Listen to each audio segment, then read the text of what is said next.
Hello friends, welcome to S UPPSC. मेरा नाम वंदना सिंह है। इस वीडियो में हम यूपीपीसीएस प्री 2020 के लिए प्रैक्टिस सेट नंबर 5 डिस्कस करेंगे।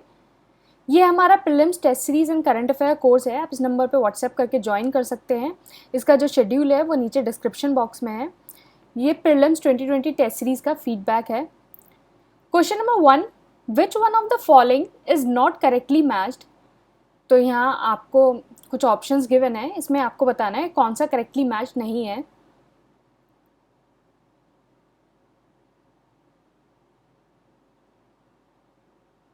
इसका आंसर है A, government of India act 1919 Minto Morley reform. तो ये करेक्टली मैच नहीं है, क्योंकि गवर्नमेंट ऑफ इंडिया एक्ट 1919 जो है वो मॉन्टेगे चेम्सफोर्ड रिफॉर्म से रिलेटेड है, जिसको हम मॉन्टफोर्ड रिफॉर्म भी कहते हैं। बाकी जो सारे ऑप्शन है वो हमारे करेक्टली मैच हैं। क्रिप्स मिशन जो है वो 1942 में हुआ था। गवर्नमेंट ऑफ इंडिया एक्ट 1935 को हम प्रोविंशियल ऑटोनॉमी एक्ट भी कहते हैं, क्योंकि ये जो एक्ट है गवर्नमेंट ऑफ इंडिया एक्ट 1935 ने जो हमारे प्रोविंस हैं उसको एक ऑटोनॉमी दी थी, और इसी एक्ट से जो डायरेक्टली है वो प्रोविंशियल लेवल पे अबॉलिश हो गई थी। और डी ऑप्शन है कैबिनेट मिशन प्लान, वो 1946 में हुआ था। तो हमारे क्वेश्चन नंबर 1 का आंसर हुआ ए, ये करेक्टली मैच नहीं है। इसका आंसर है मॉन्टफोर्ड रिफॉर्म्स जो 1990 में हुए थे। Question number 2. Consider the following statement. 1. The British Crown has assumed direct rule in India before the Sepoy Mutiny. 2. Lord Canning was the first Viceroy and Governor General after the end of rule of East India Company. इसका answer है answer B, only 2। तो जो second statement है वो सही है, first statement गलत है, क्योंकि जो ब्रिटिश क्राउन है उसने जो डायरेक्ट रूल जो किया था वो आफ्टर सिपॉय म्यूटनी किया था। जो सिपॉय म्यूटनी है वो हमारी, जिसको हम रिवोल्ट ऑफ 1857 कहते हैं, वो थी। तो जो ब्रिटिश क्राउन ने जो पावर ट्रांसफ़र हुई थी ईस्ट इंडिया कंपनी से ब्रिटिश क्राउन के ऊपर, वो गवर्नमेंट ऑफ इंडिया एक्ट 1858 से हुई थी। और इसी गवर्नमेंट ऑफ इंडिया एक्ट 1858 से ये हुआ था कि जो हमारा जो एक वॉइसरॉय का ऑफिस क्रिएट हुआ था, और इसी एक्ट में ये बताया गया था कि जो वॉइसरॉय का ऑफिस क्रिएट होगा और जो उस समय गवर्नर जनरल ऑफ इंडिया रह चुका है वो ही वॉइसरॉय रहेगा। तो उस समय जो लॉर्ड कैनिंग है वो गवर्नर जनरल ऑफ इंडिया थे, तो उन्हें ही वॉइसरॉय बना दिया गया था। तो जो कुछ इम्पॉर्टेंट इवेंट्स हुए थे जो लॉर्ड कनिंग के पीरियड में, वो तो एक तो पता ही है, वो सिपॉय म्यूटनी जो रिवोल्ट ऑफ 1857 वो हुआ था। दूसरा, इंडियन काउंसिल एक्ट 1861 भी लॉर्ड कनिंग के पीरियड में ही पास हुआ था, जिसमें हमारा पोर्टफोलियो सिस्टम जो है वो इंट्रोड्यूस हुआ था। और डॉक्ट्राइन ऑफ जो लैप्स है वो उसका जो विड्रॉल है वो भी लॉर्ड कनिंग के पीरियड में हुआ था। और कोड ऑफ क्रिमिनल प्रोसीजर और इंडियन पीनल कोड जो 1858 में इंडियन पीनल कोड आया था वो भी लॉर्ड कनिंग के टाइम में इंट्रोड्यूस हुआ था। तो क्वेश्चन नंबर 2 का आंसर होगा बी, ओनली 2। तो सिर्फ सेकेंड स्टेटमेंट सही है एंड फर्स्ट स्टेटमेंट गलत है। Question number 3, the battle of Khanwa was fought between. तो इसका आंसर है answer C, Babur and Rana Sanga. तो जो बैटल ऑफ कानवा है वो जो कानवा एक विलेज था भरतपुर डिस्ट्रिक्ट में राजस्थान में, वहाँ हुई थी इन 1527। और ये जो बैटल है वो मुगल एम्परर जो बाबर था और राजपूत फोर्सेस जो थे उसको लेड किया था राणा संगा जो मेवाड़ का रूलर था। तो ये बाबर एंड राणा संगा के बीच में हुई थी। तो क्वेश्चन नंबर 3 का आंसर हो गया C. Question number 4, in which century was the ancient Vijayanagar city founded. तो विजयनगर जो सिटी है वो कौन सी सेंचुरी में फाउंड हुई थी। तो इसका आंसर है आंसर डी, 14th सेंचुरी। तो विजयनगर जो सिटी है वो 1336 में फाउंड हुई थी, जो बाय द संगम जो रूलर थे, और इसको फाउंड किया था जो संगम रूलर जो डायनेस्टी थी उसके जो रूलर्स थे हरिहरा एंड बक्का, उन दोनों ने इसको फाउंड किया था। तो क्वेश्चन नंबर 4 का आंसर हो गया D, 14th century. Question number 5, which one of the following is the correct chronological order. तो यहाँ आपको कुछ रूलर्स गिवन है, उसको आपको सही क्रोनोलॉजी में लगाना है, मतलब कौन पहले आया। तो इसका आंसर है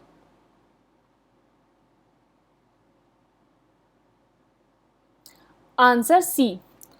तो पहले समुद्रगुप्त, फिर चंद्रगुप्त विक्रमादित्य एंड देन कुमारगुप्त। तो जो गुप्ता जो डायनेस्टी है उसकी जो शुरुआत हुई थी वो चंद्रगुप्त वन ने की थी, और ये 320 AD में स्टार्ट हुई थी। फिर उसके बाद जो नेक्स्ट रूलर आया था वो समुद्रगुप्त आया था, एंड देन जो उसके बाद नेक्स्ट रूलर आया वो आया चंद्रगुप्त टू, जिसको चंद्रगुप्त टू को हम विक्रमादित्य के नाम से भी जानते हैं। और फिर उसके बाद कुमारगुप्त आया, जिसको 415 से लेके 455 तक उसने रूल किया। फिर उसके बाद आया स्कंदगुप्त। तो Chandragupta one, Samudragupta, then Chandragupta two, फिर Kumaragupta one and then Skandagupta. तो क्वेश्चन नंबर 5 का आंसर हो गया सी, समुद्रगुप्त, चंद्रगुप्त विक्रमादित्य जिसको हम चंद्रगुप्त टू भी कहते हैं, and then Kumaragupta. Question number 6, match list 1 with list 2। तो लिस्ट 1 में आपको कुछ सिटीज़ गिवन है एंड लिस्ट 2 में उनकी कुछ कंट्रीज़ गिवन है, तो आपको इन दोनों को मैच करना है। तो इसका आंसर है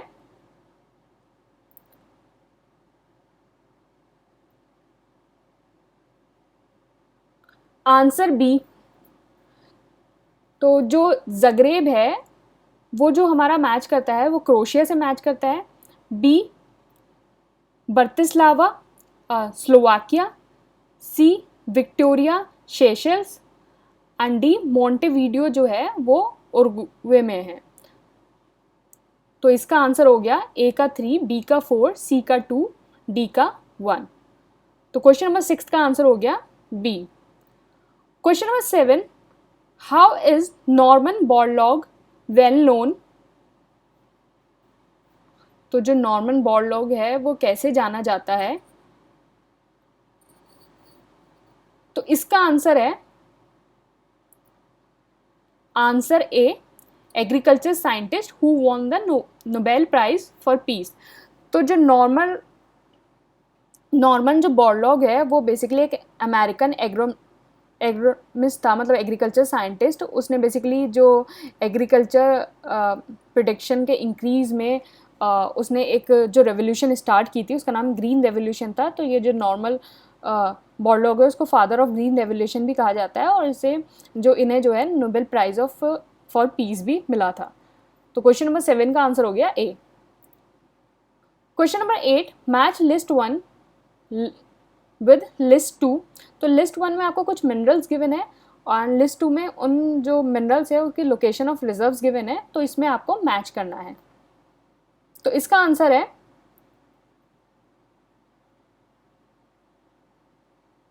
answer B. Answer B 3, 4, 2, 1।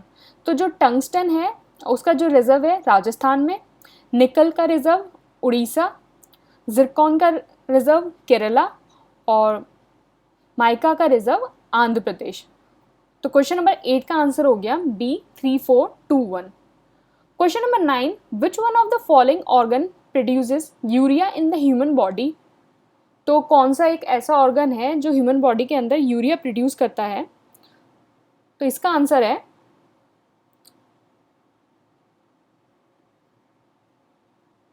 Answer B, liver. तो जो यूरिया प्रोड्यूस होता है वो लिवर के अंदर प्रोड्यूस होता है।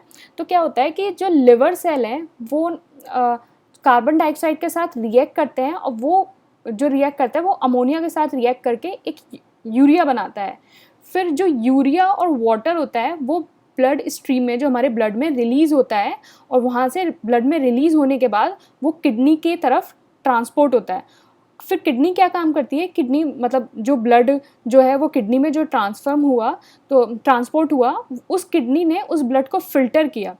जब वो किडनी उस ब्लड को जब फिल्टर करेगी तो उसमें जो वाटर सॉल्युबल यूरिया होगा वो हमारा यूरिन से निकल जाएगा। तो किडनी जो क्या करती है, ब्लड को फिल्टर करती है, फिर उससे जो हमारा वाटर सॉल्युबल यूरिया होता है वो निकल जाता है, और जो हमारे यूरिया जो प्रोड्यूस होता है वो लिवर के अंदर प्रोड्यूस होता है। तो क्वेश्चन नंबर 9 का आंसर हो गया B, liver. Question number 10, why does one feel muscular fatigue after strenuous physical work. तो जो हम काफ़ी जो शारीरिक काम करने के बाद जो हमारी मांसपेशियों में थकान होती है वो क्यों होती है, मतलब जो हमें महसूस होती है वो क्यों होती है। तो इसका आंसर है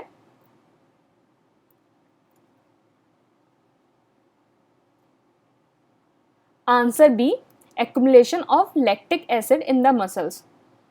तो क्या होता है, जब हम बहुत ज़्यादा एक्सरसाइज करते हैं, बहुत ज़्यादा हार्ड वर्क, बहुत ज़्यादा एक्सरसाइज, फिजिकल एक्सरसाइज कर लेते हैं, तो उससे क्या होता है, हमारी जो मसल्स हैं उसके अंदर लैक्टिक एसिड फॉर्म हो जाता है। लैक्टिक एसिड जब फॉर्म हो जाता है उस समय क्या होता है कि जो हमारी मसल्स होती हैं वो एक ऐसी कंडीशन में होती हैं कि उन्हें एक बहुत ज़्यादा हाई एनर्जी डिमांड हो जाती है उनकी, और हमारी जो एनर्जी रिक्वायरमेंट है उसमें हमारा रैपिड फ्लक्चुएशन होने लगता है और हमारी बॉडी को इनसफिशिएंट सप्लाई ऑफ ऑक्सीजन हो जाती है।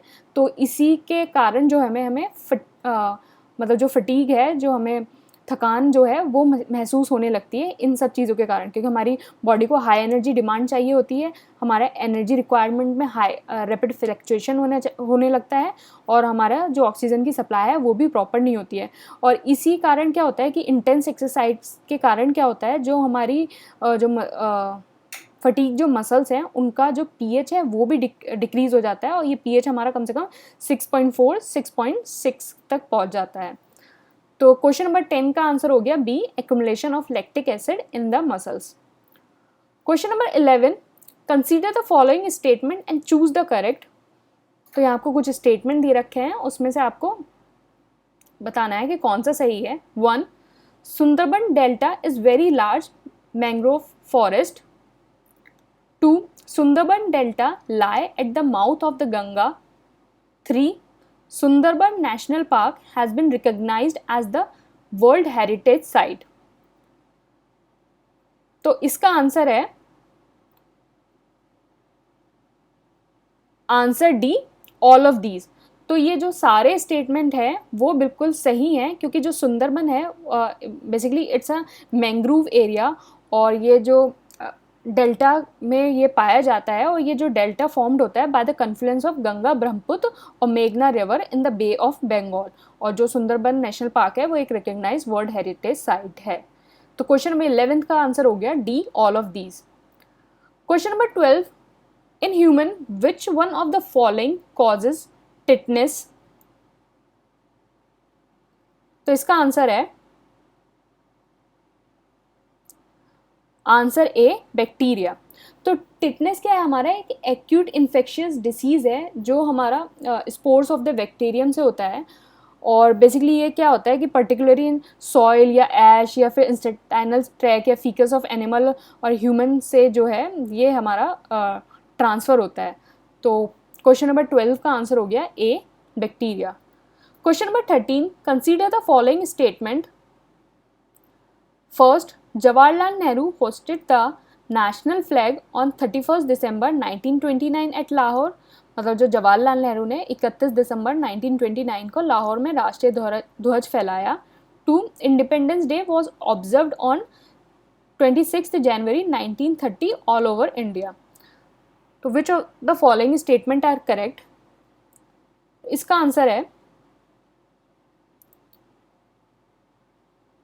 Answer C, both 1 and 2। तो पहला स्टेटमेंट सही है, क्योंकि जो जवाहरलाल नेहरू हैं उन्होंने 31 दिसंबर 1929 को जो है वो राष्ट्रीय ध्वज फहराया गया था लाहौर में। और लाहौर में क्या, बैंक ऑफ रावी रिवर, मतलब जो रावी नदी है उसके ऊपर इन्होंने बैंक ऑफ रावी नदी के ऊपर फहराया गया था। और जो 26 जनवरी 1930 को जो इंडिपेंडेंस डे ऑब्जर्व हुआ था ऑल ओवर इंडिया। तो क्वेश्चन नंबर 13 का आंसर सी, बोथ 1 and 2 दोनों स्टेटमेंट सही हैं। Question number 14, who among the following developed the first safe vaccine method. तो इसमें से आपको बताना है कि पहला कौन था जिसने सेफ वैक्सीनेशन मेथड जो है वो डेवलप किया था। तो इसका आंसर है आंसर बी, एडवर्ड जेनर।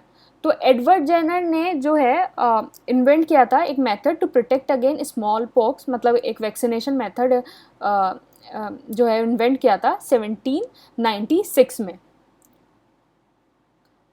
तो क्वेश्चन नंबर 14 का आंसर हो गया B, Edward Jenner. Question number 15, the constituent assembly was set up under the, तो जो हमारी संविधान सभा है उसकी जो स्थापना है वो किसके तहत की गई थी? तो इसका आंसर है answer B, cabinet mission plan. तो जो कॉन्स्टिट्यूएंट असेंबली है वो इम्प्लीमेंट हुई थी कैबिनेट मिशन प्लान के अंडर ऑन 16 मई 1946। तो 16 में 1946 को कैबिनेट मिशन प्लान के अंदर ये डिसाइड हुआ था कॉन्स्टिट्यूएंट असेंबली जो है वो इम्प्लीमेंट होगी। तो क्वेश्चन नंबर 15 का आंसर हो गया B, cabinet mission plan. Question number 16, which of the following Mughal emperor built the Jama Masjid of Delhi? तो इसमें से कौन से मुगल एम्परर है जिसने जामा मस्जिद ऑफ दिल्ली बिल्ड किया था? तो इसका आंसर है आंसर डी, शाहजहां। तो शाहजहां, जो मुगल एम्परर शाहजहां है, उसने जामा मस्जिद जो है वो बिल्ड की थी, और ये बिल्ड की थी 1650 से 1656 के अंदर। और बेसिकली जो ओरिजिनली जो जामा मस्जिद को कहा जाता था वो मस्जिद ए जहां नुमा, मतलब mosque commanding the view of the world, इसको ये नाम दिया जाता था। तो ये जो है शाहजहां ने बिल्ड की थी 1650 से 1656 के अंदर। तो क्वेश्चन नंबर 16 का आंसर हो गया D. Question number 17, which of the following are included in the constitution of India as a directive principle of state policy? तो यहाँ आपको बताना है कि इसमें से जो है वो कौन सा जो है वो directive principle of state policy के अंदर इंक्लूडेड है। First, separation of judiciary from executive. Second, participation of workers in the management of industry. Third, equal justice and free legal aid. तो इसमें से बताना है आपको कौन सा सही है। तो इसका आंसर है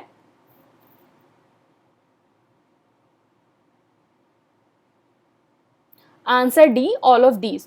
तो ये जो ये तीनों आर्टिकल्स हैं ये directive principle of state policy से रिलेटेड है। तो separation of judiciary from executive है, ये आर्टिकल 50 के अंदर मेंशन्ड है। Participation of worker in management जो ऑफ इंडस्ट्री, ये आर्टिकल 43 सब क्लॉज ए के अंडर मेंशन है। और equal justice and free legal aid, ये आर्टिकल 39 सब क्लॉज ए के अंदर मेंशन है। तो क्वेश्चन नंबर 17 का आंसर हो गया D, all of these. Question number 18, कपाट is engage primarily with which one of the following in India? तो आपको बताना है कि कपाट जो है वो मुख्य रूप से भारत में निम्नलिखित में से किसके साथ जुड़ा हुआ है। तो इसका आंसर है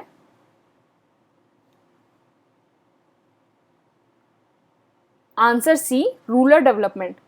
तो जो कपाट है वो council for advancement of people action and rural technology, और ये जो इस्टेब्लिश हुआ था वो 1986 में इस्टेब्लिश हुआ था। बेसिकली एक नोडल एजेंसी है जो कोऑर्डिनेट करती है बिटवीन द वॉलंटरी ऑर्गेनाइजेशन और government for the sustainable development of rural areas. तो मतलब कोई भी जो वॉलंटरी ऑर्गेनाइजेशंस होती हैं जिनको रूरल एरिया के अंदर कोई भी डेवलपमेंट करना होता है, वो गवर्नमेंट के साथ पार्टनरशिप करके बेसिकली डेवलपमेंट करती हैं। तो ये कपाट जो है वो एक नोडल एजेंसी है जो ये कोऑर्डिनेशन प्रोवाइड करता है।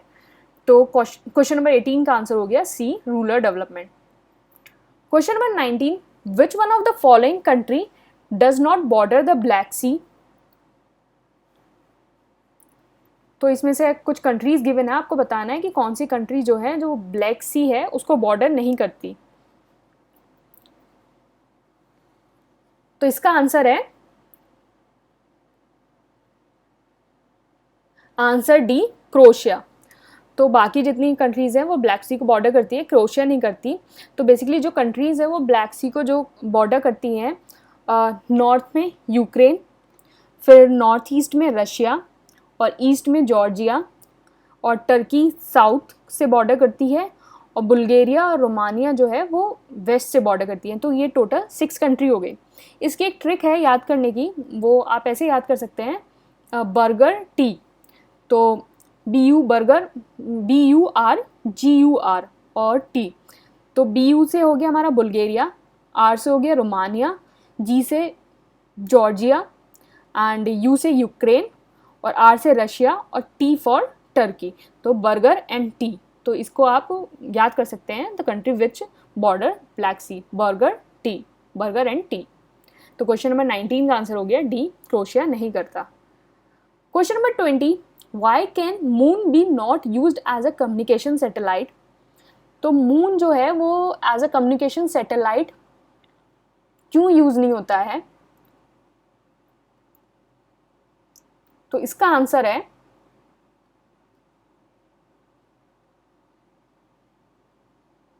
Answer D, all of the above. तो जो मून है वो अर्थ की नेचुरल सैटेलाइट है, लेकिन फिर भी हम इसको as a communication satellite use नहीं कर पाते। पहला रीज़न ये हो गया कि जो distance between the earth and moon वो सुटेबल नहीं है इस पर्पज़ के लिए।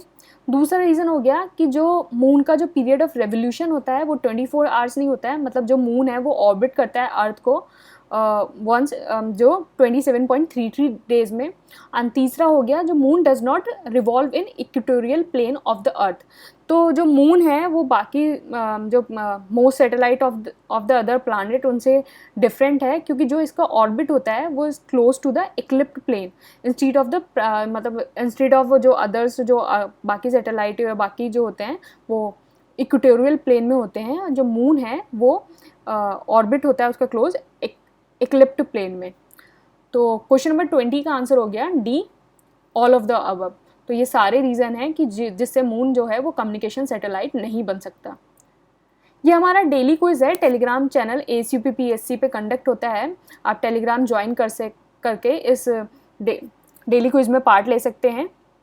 और ये जो डेली क्विज़ है जो टेलीग्राम पे कंडक्ट होता है, और ये जो मॉक टेस्ट है यूट्यूब चैनल वाली, ये दोनों जो इसकी PDF है वो आपको UPPCS प्री 2020 जो कोर्स है टेस्ट सीरीज़ और करंट अफेयर कोर्स, उसके साथ आपको फ्री मिलेगी। Thank you and all the best.